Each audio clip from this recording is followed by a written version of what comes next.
companheiros da Sociedade Espírita Joana de Ângeles, de Laranjal, São Gonçalo. Estamos iniciando a nossa reunião deste domingo, pedindo a Deus que nos abençoe, pedindo a Jesus que direcione o seu olhar de bondade, de misericórdia para todos nós, e que nós possamos ter uma manhã de aprendizado, de muitas bênçãos, de muito crescimento espiritual. E hoje nós vamos prosseguir com o item 4. E eu quero advertir vocês que esse item, ele é muito importante.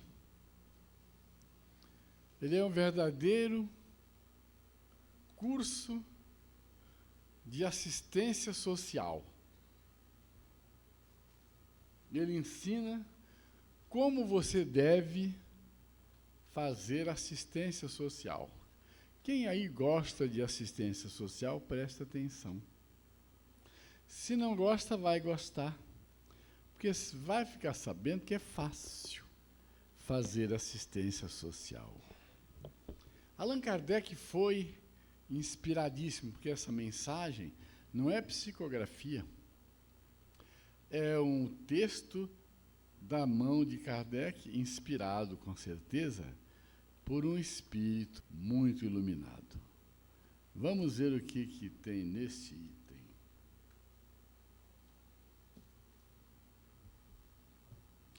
Nas grandes calamidades, a caridade se emociona e observam-se impulsos generosos no sentido de reparar os desastres. Mas, a par desses desastres gerais, há milhares de desastres particulares que passam despercebidos. Os dos que jazem sobre o grabato sem se queixarem. Esses infortúnios, discretos e ocultos, são os que a verdadeira generosidade sabe descobrir, sem esperar que peçam assistência. Então, ele faz já de imediato aqui uma consideração, mostrando que quando acontece alguma coisa, quando estoura lá a represa de Brumadinho, o mundo inteiro se torna generoso.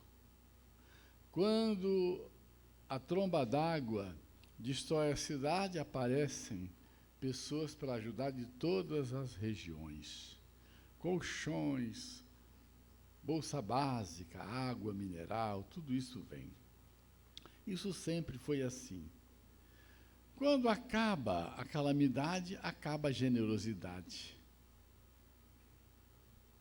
A generosidade não pode acabar nunca, porque nós vivemos lado a lado com infortúnios ocultos durante o ano inteiro, durante a vida inteira. Quem é essa mulher, diz ele, de ar distinto, de traje tão simples, embora bem cuidado, e que traz em sua companhia tão modestamente vestida? Entra numa casa de sórdida aparência, onde sem dúvida é conhecida, pois que à entrada a saúdam respeitosamente. Onde ela vai? Sobe até a mansarda onde jaz uma mãe de família cercada de crianças. A sua chegada refugia a alegria naqueles rostos emagrecidos. É que ela vai acalmar ali todas as dores.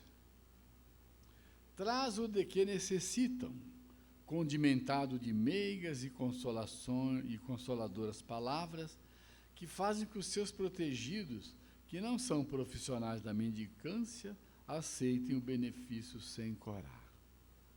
Então, a mulher, ela sabe fazer visível aos necessitados.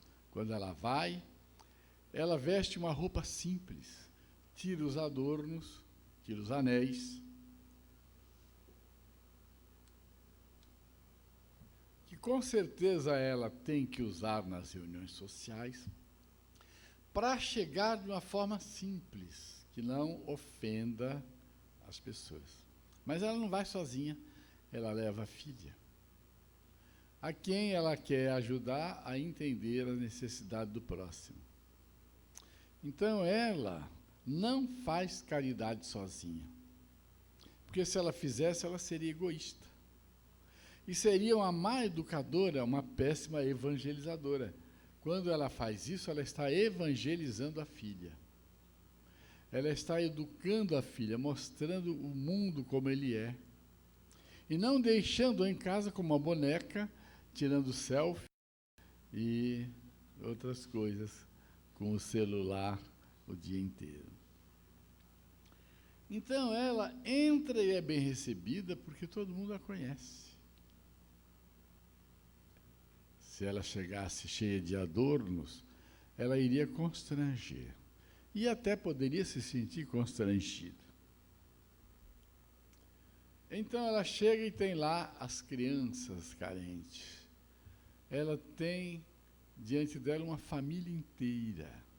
E, muitas vezes, crianças doentes. O pai está no hospital e, enquanto lá permanece, a mãe não consegue, com seu trabalho, prover as necessidades da família. Qual é a mãe que, tendo vários filhos, não tendo qualificação profissional, às vezes ela pode sair de casa e deixar os filhos? Pode fazer isso quando tem filhos já maiores, com os quais ela pode contar, e a quem ela possa confiar os menores. Antigamente, as mães, elas não saíam de casa para trabalhar, o trabalho vinha a elas. Eram as lavadeiras e passadeiras. Então, a roupa era buscada na casa da madame, trazida em trouxas, lavada, passada e devolvida à casa. Isso, lá na Bahia, Divaldo fala muito, eles chamam de lavadeira de ganho. Lá na minha terra é só lavadeira mesmo, como também na terra de vocês. Isso antigamente existia muito. A pessoa ia buscar, os filhos iam buscar a roupa, traziam, a mãe lavava e passava. E ganhava o dinheiro em casa, fazendo um trabalho que tinha que ser muito bem feito, porque senão perdia a patroa. Tinha que fazer muito bem feito. Graças à Boa Senhora, aquelas pobres crianças não mais sentirão frio nem fome. Irão à escola agasalhadas e para as menorzinhas, o leite não secará no seio que as amamenta. Sempre quando eu leio esse texto, eu me recordo da mensagem de Cárita, que está no Evangelho segundo o Espiritismo, onde ela fala que ela fez um passeio pela cidade e viu mães com crianças famintas. E no meio de todas aquelas pessoas que ela viu uma jovem amamentando um filho cujo seio nada tinha para dar, por estar desnutrida, doente e pobre. E ela então faz uma recomendação enorme, dizendo: saiam de casa, visitem as pessoas, busquem as pessoas. Porque a falta de recursos é muito dolorosa. E ela diz assim: vi também velhinhos, pobres, famintos, que não faziam da pobreza uma mendicância por terem vergonha de pedirem, de saírem mendigando. Então ela faz uma página maravilhosa. Cárita foi uma cristã martirizada em Roma, nos tempos do cristianismo nascente.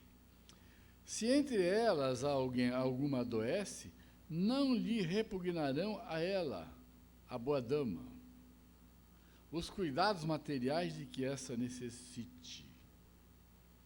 Então ela dava uma assistência completa. Ela levava o leite, levava a comida, levava a roupinha e levava o medicamento para fazer os curativos que as pessoas precisavam. Me recordo e falo com autoridade de testemunho, quando nós fazíamos um trabalho assistencial na região de São Gonçalo, antes da SEJA existir, antes da gente reorganizar o Centro Espírita Regenerado também, nós fazíamos um trabalho com muitas famílias em São Gonçalo.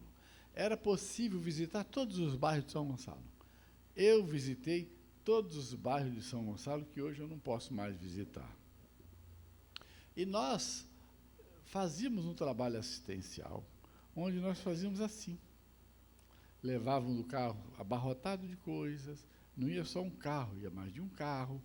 E nessas visitas nós olhávamos as necessidades de saúde das pessoas. Fazíamos curativo em feridas difíceis, pessoas que não iam ao médico. Aquelas feridas crônicas, nós então fazíamos curativos. Isso com muito amor, com muita dedicação, porque isso ajuda a cicatrizar. Quando você faz um curativo com amor, você dá fluidos para a pessoa. E nós fazíamos dentro de uma prática mais ou menos razoável, levando em conta que a gente fazia em casa e fazia com aqueles recursos que a gente sabia que eram úteis e necessários. Então, essa senhora, ela acaba sendo também enfermeira das criancinhas doentes. Dali vai ao hospital levar ao pai algum reconforto e tranquilizá-lo sobre a sorte da família. Olha que tarefa completa. Fica em paz, que logo mais eu vou visitar o seu marido para contar como vão as coisas. Quem não gostaria disso? De saber como vai a família em casa. No canto da rua, uma carruagem à espera, verdadeiro armazém de tudo que destina aos seus protegidos, que todos lhe sucessivamente a visitam. Então, ela fazia uma caravana. Era assim que nós fazíamos no passado o nosso trabalho assistencial, seguindo este modelo que Allan Kardec cita aqui. Nós íamos de casa em casa, visitando as famílias, levando recursos e ouvindo as pessoas, e fazíamos mais ainda. Nós fazíamos em cada casa o culto do Evangelho no lar. Líamos a página inicial, fazíamos a prece inicial, estudávamos o Evangelho e depois alguém fazia a prece final. Em alguns casos, ministrávamos o passe, porque eram pessoas que não podiam ir ao centro. Existiam poucos centros espíritas, diga-se de passagem, e era até difícil a essas pessoas irem à nossa sede, que era a Federação Espírita do Estado do Rio de Janeiro, à época. Então, ela ia com o carro, de casa em casa, visitava as pessoas. Não lhes pergunta qual a crença que professam, nem quais as suas opiniões, pois considera como seus irmãos e filhos de Deus todos os homens. A gente não faz assistência social para as pessoas do segmento da religião da gente. A gente faz para quem precisa. Não importa se a pessoa nem acredita em Deus, ela vai passar a acreditar em Deus à medida que ela receber ajuda e se sentir considerada como um ser humano. Terminado o seu giro, desci para consigo. Comecei bem o meu dia. Qual o seu nome? Onde mora? Ninguém o sabe. Para os infelizes é um nome que nada indica, mas é o anjo da consolação. À noite, um concerto de bênçãos se eleva em favor ao Pai Celestial. Católicos, judeus, protestantes, todos a bendizem. Por que tão singelo traje para não insultar a miséria com o seu luxo? Por que se faz acompanhar da filha para que aprenda como se deve praticar a beneficência? A mocinha também quer fazer a caridade. A mãe, porém, lhe diz: que podes dar, minha filha, quando nada tens de teu? Realmente, ela não tem nada dela. Se eu te passar às mãos alguma coisa para que dês a outrem, qual será o teu mérito? Nesse caso, em realidade, seria eu quem faz a caridade. Que merecimento terias nisso? Não é justo. Quando visitarmos os doentes, tu me ajudas a tratá-los. Ora, dispensar cuidados é dar alguma coisa, é dar de si, é dar de você. Há uma mensagem do Humberto de Campos, na qual ele diz que dar do que temos é uma tarefa do campo da beneficência muito meritória e importante. Mas dar do que somos, essa sim é a verdadeira caridade. Então ela ensinava aqui a jovem a dar-se. A dar-se. O ato dela chegar, pegar alguma coisa, repassar, afagar as crianças, se igualar às crianças, era já uma forma de se doar.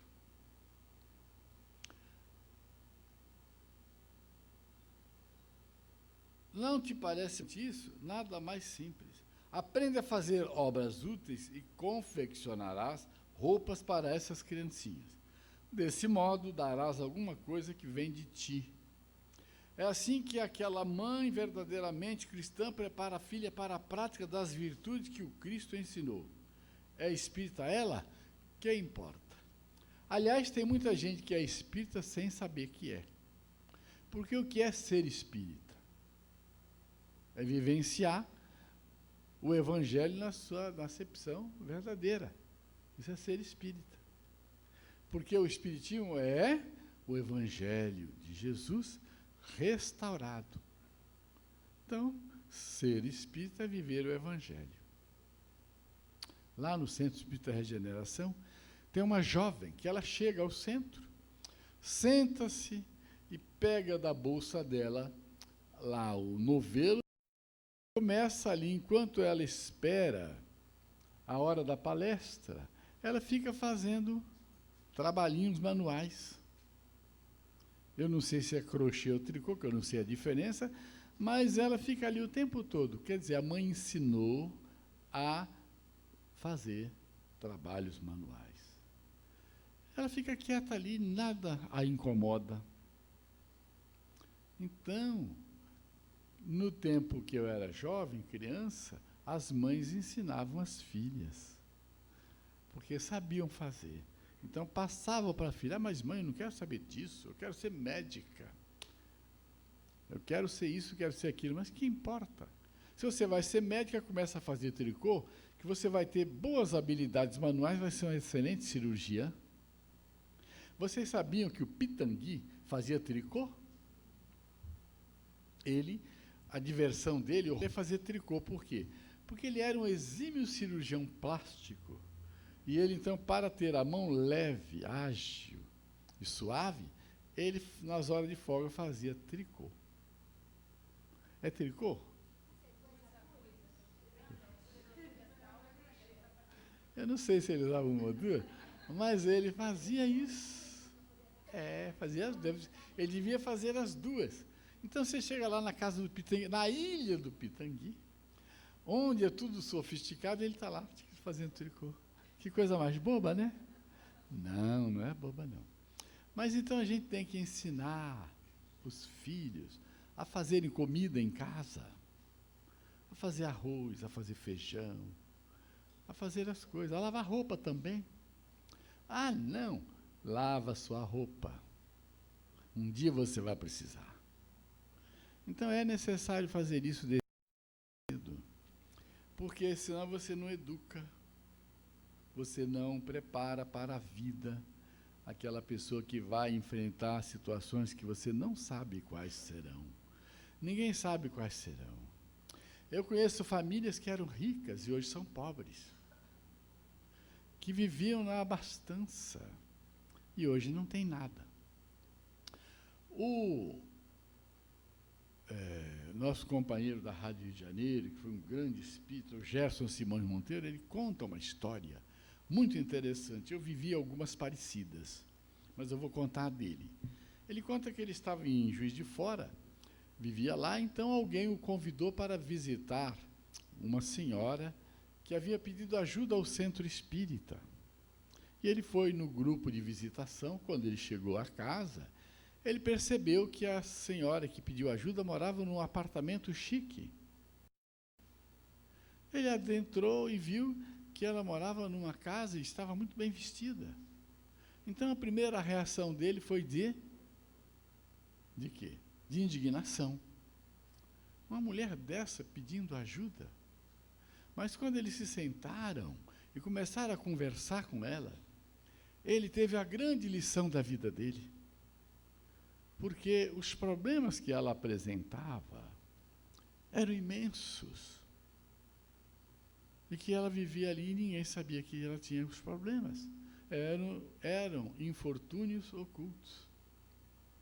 Existem lares onde os pais estão num sofrimento tão grande, porque os filhos não respeitam, desobedecem em todo sentido, já estão dando os primeiros passos nas drogas e não querem conselhos, fazendo errado, e há um sofrimento muito grande dentro da família. Divaldo disse que foi visitar um amigo que morava numa mansão. Ele chegou na mansão, a casa estava vazia, só ele e a esposa vieram visitá-lo. Ele então passou, almoçaram, conversaram, e daí a pouco ele então arriscou, falou assim: cadê os rapazes? Aí ele falou assim: aqui cada um fica no seu quarto, ninguém sai. A gente de vez em quando se cruza no corredor. Então, era uma família rica, morava numa mansão, mas não tinha convivência, não tinha diálogo, não tinha nada. Então tinha o quê? Tristeza, infortúnios ocultos. Por quê? Porque cada um queria viver o seu mundinho. Não havia hora de almoço, de jantar. Por outro lado, eu tenho um amigo que os 2 filhos, todo domingo de manhã, quando eles acordavam, eles faziam os preparativos iniciais da manhã e corriam para disputar quem ia ficar do lado do pai na hora do café da manhã. E ali eles ficavam, conversavam e faziam uma reunião matinal. Qual é o filho que quer acordar cedo para disputar e ficar sentado do lado do pai para tomar café da manhã? Mas está em tempo. Está em tempo, acorda. Não quer acordar? Pega um copo d'água, joga na cabeça, molha o travesseiro. Você venha para cá que está na hora do café. Entenderam? Então, tem um assim, para você fazer com que volte a ter o horário da família. Aquele horário que todo mundo fica na frente do prato esperando a mãe vir e colocar a comida. A quantidade certa.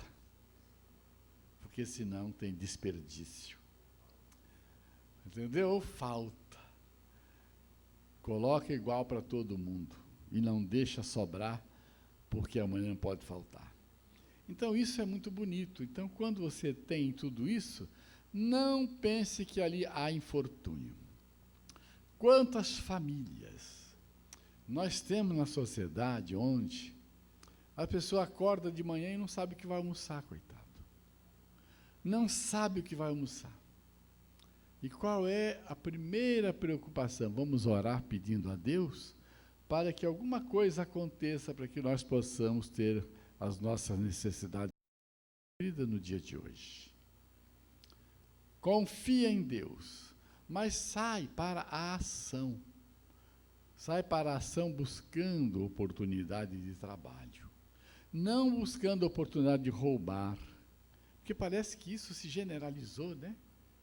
Eu podia estar roubando, eu podia estar matando, mas eu estou te pedindo. Isso eu assisti no metrô dos Estados Unidos. O cidadão entrou e falou, eu não entendi inglês, mas eu falei, Eduardo, traduz para mim. Ele está dizendo, eu podia estar matando, eu podia estar roubando, eu podia estar fazendo, mas eu estou aqui pedindo. Eu falei, Jesus, no mundo inteiro tem isso. Então você sai para trabalhar, mas qual é o trabalho que eu vou fazer? Se você realmente quer trabalho, alguma coisa vai acontecer. Ah, mas eu não tenho aptidão para absolutamente nada. Então você tem que se tornar apto. Você não se tornou apto porque você não foi orientado para insistir buscando essas aptidões. Que quem busca, acha. Olha que frase bonita de Jesus. Buscai e achareis. Batei e abrir-se-vos-á. Pedi e obtereis. Essas 3 fases são uma sequência. Que se você colocar em prática, você terá suas necessidades supridas. Aí a criança que se dedica à caridade. Essa criança, ela já trouxe a ideia da caridade inata. Porque a criança que não traz a ideia inata, ela tem que receber orientação e aprender. Aí eu vejo as crianças com a má vontade quando o pai quer que ela vá fazer alguma coisa junto. Hoje os pais nem vão.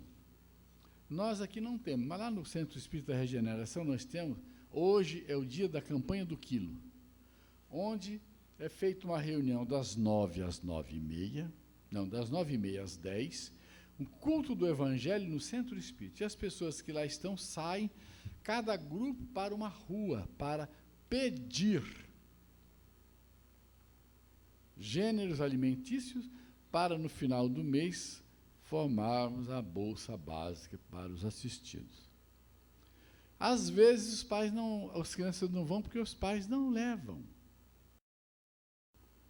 Uma vez por mês, perdem a oportunidade de educar os filhos, de ensiná-los a serem humildes, porque você chegar na porta, bater, e dizer assim, eu vim buscar, e às vezes receber um não, isso é um exercício maravilhoso, que a pessoa vai gravando na consciência. Meu Deus, eu não estou pedindo para mim, eu estou pedindo para os necessitados. E aí você vai treinando a pessoa. Quando nós fazíamos a Feira do Livro, atualmente nós estamos com problemas, os pais levavam os filhos. Eu tiro por mim, que eu levava o Bruninho no carrinho, depois levava Maria Clara, pequenininha, e assim que ela começou, eu falei, vai distribuir mensagem. E ela ficava dando mensagem na Feira do Livro. E muitos pais levavam os filhos. Então, gente, tem tarefa? Não. Então, crie uma tarefa. Em casa é a mulher do mundo, porque a sua posição o exige. Ignoram, porém, o que faz, porque ela não deseja outra aprovação, além da de Deus e da sua consciência. Certo dia, no entanto, imprevista circunstância leva-lhe à casa uma das suas protegidas, que andava a vender trabalhos executados por suas mãos. Esta última ovelha reconheceu nela a sua benfeitora. Silêncio, ordena-lhe a senhora, não o digas a ninguém. Falava assim Jesus. Então, imagina, né? Ela vai, leva, a família, por necessidade, põe à venda as coisas que ganhou, e você acaba indo vender na própria casa da benfeitora. Se fosse uma pessoa despreparada, iria ficar indignada. Eu levei para você está vendendo? Eu já vi isso, já ouvi isso. Não vou mais dar nada, a gente dá, ele vende. Mas você não sabe por que está vendendo. Qual é a necessidade básica? O que interessa? Matar a fome das crianças ou ficar com um adorno dentro de casa? Nós criamos no feirão da Casa Maria de Magdala e nos demais a venda de quadros. Era um sonho que eu tinha. Um dia, a Ana Lúcia Santiago e o marido chegaram aqui e falaram: João, nós estamos com uma pretensão. Nós queremos montar uma barraca para vender quadros. Eu falei: Jesus do céu, a minha grande vontade é fazer isso. Vocês assumem isso? Assumimos. Então, eu já vou dar um monte de quadros que eu tenho em casa que só estão adornando a parede e poderão ser transformados em bolsas básicas. Eu só não vendo aquele ali porque é a Joana. Entendeu? Porque a gente tem que transformar as coisas em recurso para matar a fome, para comprar remédio para as pessoas. Né? Desse aí não vou vender, não. Eu tenho em casa um quadro que eu mandei pintar de presente para a Alcione, e para valorizar o início do trabalho de uma pintora. Eu peguei uma fotografia, um calendáriozinho daqueles pequenininhos, e dei para uma amiga minha: você pinta, pinto. Então, você vai pintar esse Jesus para mim numa tela a óleo. Ela levou, demorou, e veio com o quadro. Quando ela cobrou, eu falei assim: não quero mais. De tão caro que era. Eu falei: não, eu vou comprar, porque é Jesus, eu vou comprar Jesus. E comprei o quadro de Jesus por uma fortuna e levei para casa. Esse também eu não vendo. Ficou caro. E está lá o quadro de Jesus. Eu trabalhava em Copacabana e atendia uma jovem. Aí um dia chegou um cidadão no consultório e falou assim: João, eu pintei um quadro para você por gratidão, pelo atendimento que você deu à minha filha. Mas eu não fiz nada demais. Mas eu pintei. Ele era um pintor famoso da Urca. Ele trouxe uma pintura de Francisco de Assis numa visão moderna. E assinou atrás: para José Luiz. Falei: você errou o nome. Mas deixa assim mesmo. E eu tenho esse quadro lá em casa também, não vendo. Não posso vender. Eu tenho lá em casa uma gravura pintada com esses lápis próprios, lápis de cera, de Dr. Bezerra de Menezes, feito por um jovem que trabalhava conosco na Federação Espírita do Estado do Rio de Janeiro. Então, ele pintou Bezerra de Menezes e falou: João, pintei para você. Eu tenho em casa, não vou vender Bezerra também, que eu não sou bobo. Volta e meia, eu olho para ele e falo assim: doutor, a coisa está feia, me ajuda. Essas coisas que a gente tem, que são de grande valor, de estimação.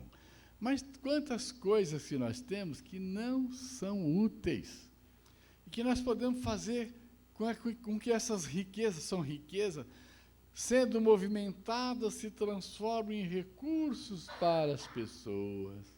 Então, lá nós temos no feirão aquela entrada toda com quadros, são pessoas desprendidas que doam quadros. Uma pintora, também pintora profissional, falou assim: João, eu vou pintar para você um Jesus, um Allan Kardec e vou pintar um Bezerra de Menezes. Ela pintou um Jesus, um Allan Kardec, e ela ficou muito mal, não conseguiu pintar a Bezerra de Menezes. E eu falei: meu Deus, para que eu vou ficar pendurando tudo isso? Vou vender. Coloquei para vender, no mesmo dia vendeu, só não vendeu Allan Kardec. Que ela deformou um pouco Allan Kardec, tadinha. Ela já estava muito doentinha, então já estava com uma dificuldade muito grande, e o Jesus foi vendido no mesmo dia. Gente, isso é o quê? Doação, caridade. Estou esperando um quadro de uma pintora também de Niterói, que está sendo feito há muito tempo. Eu não sei qual é o quadro, vou fazer surpresa para você. Um deles que fez está pendurado no salão do Centro Espírita Regeneração, e é Joana também numa visão diferente, muito bonito. Não vou dar, porque senão Joana, olha, não vai gostar. Mas há tantos meios de se ajudar o próximo. Há tantos meios.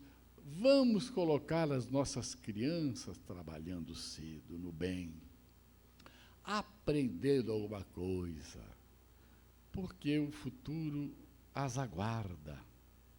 E nós, no futuro, teremos paz. Vamos olhar e dizer assim, graças a Deus, eu construí alguma coisa, eu deixei alguma coisa. Nunca é tarde demais. Tem tarefa? Tem. Vamos juntos. Nós estávamos ainda na Feira Espírita do Estado do Rio de Janeiro, quando fazíamos essa tão abençoada caravana, que ajudou a muitas famílias. Nós começamos a fazer uma tarefa que nos dava muito trabalho. Existia um jovem que era convulsionário. Ele, de repente, começava a ter lá os problemas dele, caía e se machucava muito. E ele, então, frequentava a federação. Eu falei assim, você, a partir de agora, você vai ser meu parceiro na caravana. A caravana chamava-se Caravana Irmãos Fraternos, por sugestão do nosso benfeitor Emílio Detuche. Ele, então, falou assim, eu falei, você vai comigo. Então, cedinho, ele estava lá. Sentava do meu lado, mais as outras pessoas, e eu começava a tarefa. E ele, às vezes, passava mal, incorporava espírito dentro do carro. Eu dizia, vai viajar com o espírito incorporado, porque daqui eu não saio, daqui nem você sai.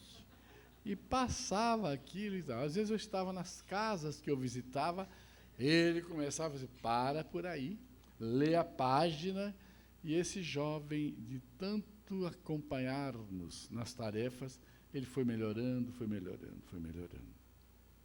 Mais tarde, ele desencarnou num acidente, e eu, então, fiquei muito preocupado com a desencarnação dele. Menos de uma semana, uma benfeitora veio e me falou, João, pare de se preocupar, porque o nosso fulano de tal, ele não se afogou. Antes dele se afogar, nós o retiramos do corpo, e ele não sofreu as angústias do afogamento. Ele trabalhou muito, você sabe muito bem, e ele adquiriu méritos. Daí uns tempos me aparece ele na reunião mediúnica. Tio, tudo bem, quem é? Eu sou fulano. Você já está aí, rapaz? Estou ajudando a tomar conta das crianças. Falei, louvado seja Deus. Então, se eu não coloco esse jovem no trabalho do bem, ele talvez não tivesse o mérito de desencarnar sob a proteção dos bons espíritos e de logo retornar ao trabalho espiritual, que foi para mim uma surpresa muito agradável. E nós temos várias outras histórias semelhantes. Tínhamos uma amiga que era problemática demais, médium, num processo obsessivo muito grave. E para ela falou assim, você também vai ser minha companhia. Vai, vou passar na tua casa, vou te pegar. Todo dia, quando tiver caravana, você vai comigo. Eu ia à casa dela, pegava ela e ela levava. Durante um bom tempo, essa jovem nos acompanhou na caravana. Levava para a colônia Tavares de Macedo, que era uma caravana muito grande. Nós íamos, vários carros, e passávamos a tarde inteira lá. Quando a colônia ainda tinha muitos internos, quando tinha todos aqueles lares, da parte de cima, todos ocupados com pessoas e tal, ela ia conosco. Fica do meu lado. Qualquer coisa, eu estou aqui. Durante muito tempo, ela nos acompanhou na caravana. Depois, mais tarde, a caravana, eu tive que me afastar da caravana, não pude levá-la mais, e a caravana diminuiu, assim, de quantidade de pessoas e de veículos, eu não a levei mais, mas hoje é uma jovem que vive bem, porque o trabalho de caridade é a nossa salvação. Você ensina o seu filho a fazer caridade agora, e ele vai crescer com sentimento de caridade ao próximo, vai crescer com vontade de ajudar o próximo. essa semana eu senti uma vontade muito grande de fazer o que eu fazia na década de 80. Eu tinha o hábito, na década de 80, de, na hora do almoço, antes de ir almoçar, visitar a praça. Visitava a praça para ver quem que eu podia ajudar naquele dia. E, às vezes, eu pegava alguém e levava para almoçar comigo. Causava muito constrangimento. Causava. Porque as pessoas não estavam tão preparadas para ficar numa lanchonete. Eu dava sorte, porque tinha uma lanchonete muito boa, que não tinha um salão para você se sentar. Era um monte de tamboretes, sentava no tamborete, senta aqui no canto. Quando as pessoas vinham e queriam, às vezes, desejavam, às vezes, demonstrar desagrado, assim, é meu convidado, respeite. E tinha que respeitar. E ali a pessoa almoçava comigo. Então, você tem várias formas de fazer o bem. Ah, eu gostaria de ajudar, mas não posso. Então, você diz assim, eu não posso levar uma família inteira comigo para almoçar um dia numa lanchonete, num restaurante, mas você pode levar uma criança com você.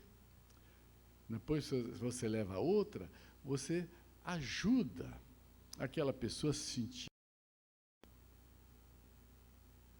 normal como as outras.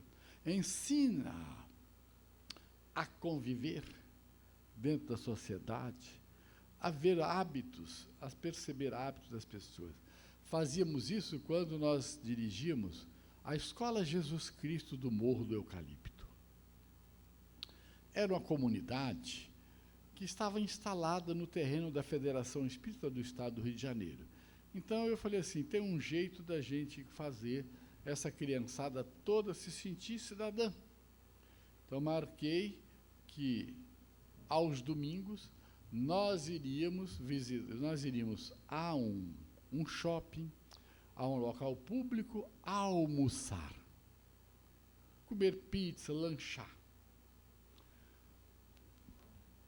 Naquele dia marcado, aqueles jovens se arrumavam bonitinhos e iam. Às vezes eu pegava alguns perto da comunidade, outros iam sozinhos, e nós nos reuníamos. Chegava lá, conduta. Observem a conduta que vocês precisam ter aqui. Esses jovens cresceram se sentindo gente, se sentindo valorizados. Como se deve respeitar ambiente, sendo membro da sociedade. Então, é possível a gente fazer isso. Divaldo fala assim, as pessoas chegam e dizem, eu queria tanto adotar uma criança, mas eu não sei. Ele diz assim, adote com ela morando na própria casa e vá visitá-la. No Natal, leve para almoçar com você. No dia de aniversário do seu filho, leve-o para comprar com você do aniversário. Então, você estará ensinando ao jovem, à criança, mas principalmente ensinando ao seu filho que nós somos todos irmãos, que temos que caminhar lado a lado, uns ajudando os outros. E quando o seu filho quiser dar alguma coisa e não tiver recurso, diga aí, está vendo? Se você tiver fazendo você por você mesmo, você vai conseguir recurso para você fazer daquilo que é seu. Você poderá dar do que tem, que você conquistou, e dar do que você é, daquilo que você se transformou ao longo da vida. Então, nós, na análise deste texto, verificamos que aqui Allan Kardec dá a fórmula de assistência social correta que você, que nós, que cada um de nós pode particularmente realizar. Se em conjunto com a casa espírita, melhor ainda. Entenderam? Mas se você não pode fazer nada em conjunto com a casa espírita, faça você.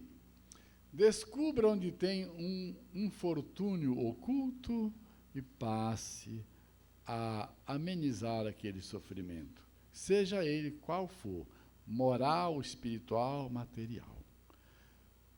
Então, que Jesus nos abençoe e nos direcione na caminhada.